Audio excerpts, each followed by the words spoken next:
twabivugaga mu kanya perezida w'Ubufaransa Emmanuel Macron amaze kujya hano muri village Urugwiro yakiriwe na mugenzi w'u Rwanda Paul Kagame ubwo rero bagiye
rero hano muri village Urugwiro hakaba harimo kubera umuhango wo kwakira icyubahiro kikwiriye umukuru w'igihugu cy'Ubufaransa. Votre Excellence, la garde de donner devant vous, composée des éléments de la force de défense rwandaise, avec la section des drapeaux et de la compagnie musique, alignés en des rangs, deux par deux, 188 hommes en face, présents et prêts pour votre inspection, Votre Excellence. La garde de donner devant vous est passée sous les ordres du Major Oubedi Kamemo, Votre Excellence.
Emmanuel Macron wagize n'uruhare rukomeye cyane mu kuzahura imibanire akaba yakiriwe mu cyubahiro cy'umukuru w'igihugu wasuye u Rwanda.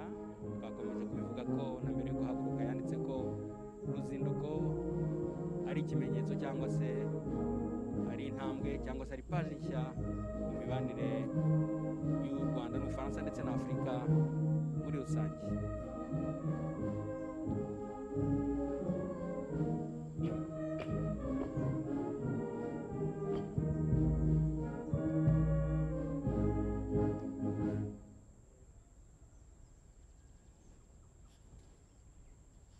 Votre Excellence, l'inspection est terminée. Puis-je avoir votre permission de continuer avec la garde d'honneur, Votre Excellence?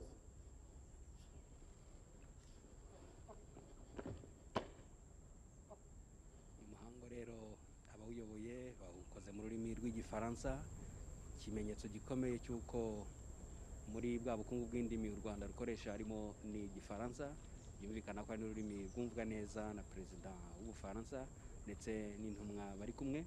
Perezida w'ubufaransa rero Emmanuel Jean Michel Frédéric Macron akaba ari kumwe na perezida w'u Rwanda Paul Kagame, bakaba rero bagiye gusuhuza intumwa z'ibihugu byombi, bakaba bahereye ku ntumwa zaturutse mu gihugu cy'ubufaransa. Ndabona perezida Emmanuel Macron agenda yereka mugenzi w'u Rwanda intumwa bari kumwe, hanyuma n'amabwiriza yo kwirinda covid arakurikizwa, haba muri byose ariko no mu gusuhuzanya, yandamukanyo nyine yamamaye kubera covid niyo iriho gukoreshwa. Bakaba rero bagenda basuhuza intumwa z'ibihugu byombi, nyuma yo gusuhuza intumwa z'ubufaransa no kumurikirwa abazanye na perezida Emmanuel Macron. Noneho rero perezida Kagame agiye kwereka mugenzi we w'ubufaransa bamwe mu bagize ubuyobozi bw'u Rwanda, harimo abaminisitiri ndetse n'abayobozi b'inzego z'umutekano ku nzego zitandukanye. Ndabona perezida Macron agenda abasuhuza nyine bwa buryo bwo kwirinda covid, bakabanza bakavugana gatoya, ubundi akava kuri umwe ajya ku wundi. Niwo rero muhango uriho kubera ahangaha mu biro by'umukuru w'igihugu muri village Urugwiro mu ruzinduko rw'amateka rwa perezida w'ubufaransa Emmanuel Jean Michel Frédéric Macron cyangwa se Emmanuel Macron. Niwo muhango uri kubera ahangaha mu biro by'umukuru w'igihugu, umuhango ufatwa nk'intambwe ikomeye mu gufungura paji nshya mu mibanire y'u Rwanda n'ubufaransa. Ibihugu byombi byemeje kumva kimwe amateka yabitandukanije, amateka ashingiye kuri jenoside yakorewe abatutsi, ariko bakavuga bati tugomba kureba imbere, tugomba kugira imibanire nanone ishingiye ku bwubahane, tukigobotora ibihe by'amateka. Aha rero muri village Urugwiro niwo muhango uri kubera ahangaha, ndetse uyu muhango navuga ko ari ubimburiye ibikorwa byinshi biteganijwe uyu munsi, birimo nyine gushimangira iyo mibanire n'ubutwererane bw'u Rwanda n'ubufaransa. Ndabona rero perezida w'ubufaransa avuye aho yakirwaga mu cyubahiro, ariko aracyaganira na mugenzi we w'u Rwanda Paul Kagame. Ubwo rero umuhango twagize ahangaha wo kwakira perezida w'ubufaransa Emmanuel Jean Michel Frédéric Macron ukaba ugeze ku musozo. Ni umuhango mu by'ukuri ukomeye cyane mu mateka y'imibanire y'ibihugu byombi, ya paji nshyashya ishimangiye n'uruzinduko rwa perezida w'ubufaransa Emmanuel Macron wakiriwe mu cyubahiro cy'umutwe ubishinzwe mu ngabo z'igihugu. Nk'uko mwabikurikiye rero haririmbwe indirimbo z'ibihugu byombi, yakirwa mu cyubahiro, umuhango wakozwe mu rurimi rw'igifaransa. Ababimenyereye murabizi yuko kenshi byajyaga bikunda kuba nko mu cyongereza, rero biragaragaza yuko bigize barureka ndetse na rumwe mu ndimi zikoreshwa zemewe n'iteko nshinga. Rero n'uwo muhango waberaga ahangaha. Rero ku makuru dufite nuko ubu ngubu perezida w'ubufaransa enfants qui ne sont plus là pour raconter cette interminable éclipse de l'humanité, ces heures où tout s'est tu. Elle nous raconte la course éperdue des victimes, la fuite dans la forêt ou dans les marais, une course sans arrivée et sans espoir, une traque implacable qui reprenait chaque matin, chaque après-midi, dans une terrible et banale répétition du mal. Elles nous font entendre la voix de ceux qui, après avoir trébuché, ont affronté la mort ou la torture de leur bourreau sans un cri, parfois pour laisser s'enfuir un proche, un parent, un enfant, un ami, qu'ils avaient protégées jusqu'à leur dernier souffle. Ces voix qui se taisaient quand montait, à l'aube, l'insoutenable euphorie des chants de rassemblement de ceux qui tuaient ensemble et de ceux qui partaient dans leur vocabulaire dévoyé au travail. Ce lieu leur restitue tout ce dont on avait tenté de les priver. Un visage, une histoire, des souvenirs, des envies et des rêves, et surtout une identité, un nom, tous les noms, gravés un à un, inlassablement, sur la pierre éternelle de ce mémorial. Ibuka, souviens-toi.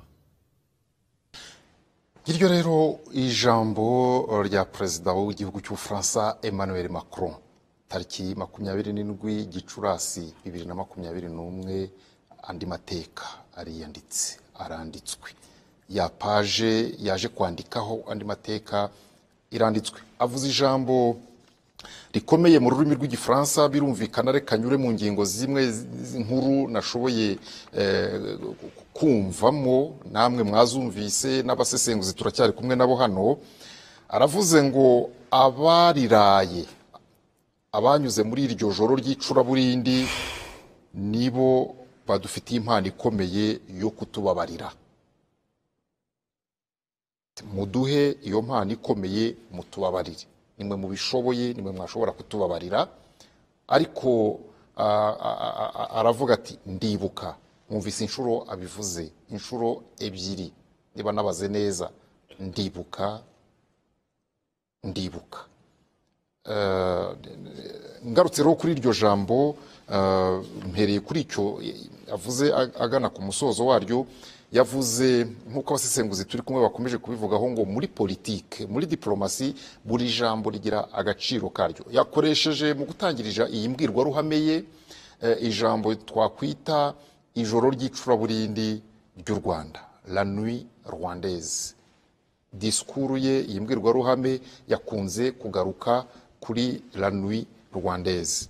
Aravuga ngo ikiremwa muntu cyagwiririwe n'ubwira kabiri. Yakoresha ijambo eclipse de l'humanité. Eclipse n'ubwira kabiri, eclipse de l'humanité. Kiremwa muntu muri 1994 cyagwiririwe n'ubwira kabiri. Naryo ni ijambo abasesenguzi bari buze kudufasha. Ubwira kabiri na jenoside baraza kuduhuriza icyo igitekerezo gikuru kiri inyuma y'iryo jambo. Aravuga ngo aha turi kuri uru rwibutso niho honyine hashobora gusubiza agaciro n'ibyo abishwe muri jenoside yakorewe abatutsi mu Rwanda bambuwe. Ce lieu leur restitue tout ce dont on avait tenté de les priver. Niko yavuze. Arongera aravuga ngo Ubufaransa ntibwabumvise mbere ubwo habayeho no kubatabariza, ntibwabumvise mu gihe cyo kwicwa mu gihe cya jenoside yabakorewe, na nyuma ngo birakomeza. Aravuga ngo ari nacyo kibabaje. Hanyuma agaruka kuri jenoside nuko abantu bakwiye kwifata n'agaciro bakwiye kuyiha. Yavuze ngo aba bantu miliyoni yishwe, ni miliyoni y'ibikorwa, ni miliyoni y'ibyiringiro, ni miliyoni y'icyerekezo yatsembwe. C'est 1 million de fois fauché. Aravuga ngo jenoside nta kigereranywa nacyo. Un génocide ça ne se compare pas. Arongera aravuze kandi ngo jenoside si impanuka. Yavuze ngo un génocide vient de loin. Et ça vient de loin et ça se prépare. Hanyuma aravuga ngo jenoside ntisibangana, ntigira iherezo, abantu babana nayo. Un génocide ne s'efface pas, il n'a jamais une fin, on vit avec comme on le peut. Hanyuma aravuga ngo hano mu Rwanda ku itariki ya 7 Mata ngo n'inyoni ntizivuga ntiziririmba, ngo abantu nibo basabwa kugira icyo bavuga, kuri ibyo byabaye tariki ya 7 Mata no gukomeza. C'est aux hommes de briser le silence. Ndanyuramo gake. Hanyuma rero agaruka ku Bufaransa, aravuga ngo abishi ntibari bafite isura y'Abafaransa, ariko aravuga ngo la France a un rôle. Ubufaransa bufite uruhare, bufite amateka, bufite na responsabilité politique hano mu Rwanda. Ubufaransa, la France a un rôle, une histoire, une responsabilité politique au Rwanda. Ibyo yabivuze. Avuga rero ko Ubufaransa mu by'ukuri bwaribeshye muri aka karere, bugira ngo buri mu nzira yo gukoma imbere icyo bwibeshyaga ko ari intambara ishobora gushwanyuka mu karere, hanyuma ngo muri uko kwibeshya bushyigikira bugendana na guverinoma n'ubutegetsi bwateguraga jenoside. Ari naho yavuze ngo on a eu une responsabilité accablante dans un engrenage. Avuga ko Ubufaransa bwararusha mu biganiro byahuje yari guverinoma y'u Rwanda na FPR. Aravuga ati twizeraga ko abantu bavuganye ukuri hariya, twizera ko amahoro abonetse, ariko ntitwamenye ko habayemo gucengana, hari abagiye gukomeza gutegura jenoside. Ati mu gihe cya jenoside mu by'ukuri twatereranye abantu mu cyo yise un infernal huis clos. Muri jenoside yakozwe mu by'ukuri nta nuvuga nta. Hanyuma rero aravuga ngo hakurikiraho imyaka 27 yo kutumvikana, ijambo yise incompréhension y'umubabaro, ariko aravuga ngo icyanzanye avec humilité et respect je viens reconnaître nos responsabilités. Yavuze ngo nciye bugufi kandi nubashye ayo mateka n'abayazize, nazanywe no kwemera nos responsabilités, no kwemera uruhare rwacu. Kandi aravuga ngo reconnaître un passé c'est aussi poursuivre l'œuvre de justice. Iyo wemeye ibyo byabaye, ubunemeye ko n'ubutabera ari ngombwa. Agana ku musozo rero yavuze ngo ibyo dukoze uyu munsi nta kindi kiguzi dutegereje ku Rwanda, ahubwo twumva mu bihe bigiye gukurikiraho mu mikoranire yacu n'u Rwanda, byaba mu nkunga dutanga, byaba no mu nguzanyo dutanga, bikwiye kuba biza gusubiza icyo kibazo cya jenoside yabereye. Ngira ngo muri make ijambo ko nshoboye kuryumva nuko nguko, ariko turi bukomeze kubigarukaho. Turacyari kumwe rero n'aba basesenguzi. Ngira ngo ijambo ryari ritegerejwe n'iririya Apollinaire. Nibyo murakoze. Nangerageje kubwira murakoze, ndumva wabisobanuye neza uko yabivuze mu cyerekezo kandi yabyifuzagamo. Ariko icyambere tuanze tuanza wigeze kubivugaho,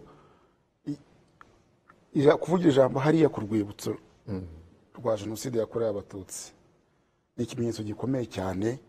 Ni ikimenyetso numva banza abafite iyo mbaraga, iyo courage yo kuza kwemera uruhare rwabo, kandi aho abazize jenoside baruhukiye ku rwibutso nk'hariya kuri hariya yise ati aha nibura iyi ni style ituma nubwo abantu babujijwe ubuzima nibura bagira identité, bagira no, bagira nibura abantu bose bamenya ko abo bantu babayeho, turabibuka,